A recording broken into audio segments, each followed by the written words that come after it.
Here's a tip for hiring managers and recruiters out there. There's a defense mechanism that happens in candidates that we all need to be aware of. I call it reverse rejection, and here's how it works. Let's say a candidate has their first interview with a hiring manager on Monday.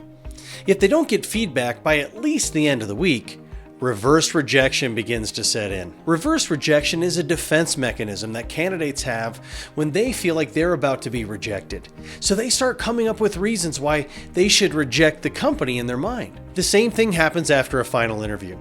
Let's say that a final interview takes place on a Monday, and after the interview, the hiring manager tells the candidate that they'll hear back in 2 weeks. Invariably, by Friday of that first week, if not sooner, I'm being peppered for feedback from the candidate. If I, their recruiter, respond that I haven't received any feedback, or if they go into the weekend with no news, well then reverse rejection begins to set in.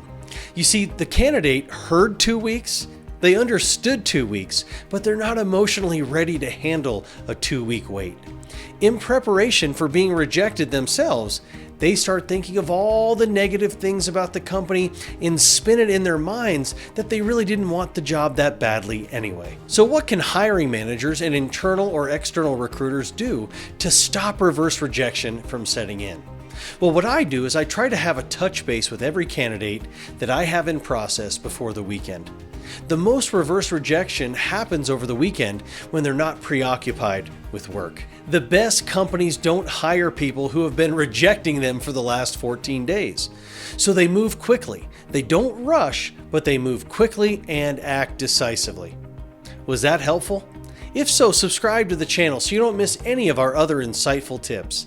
And my team and I are standing by to help you with your next critical hire. Thanks.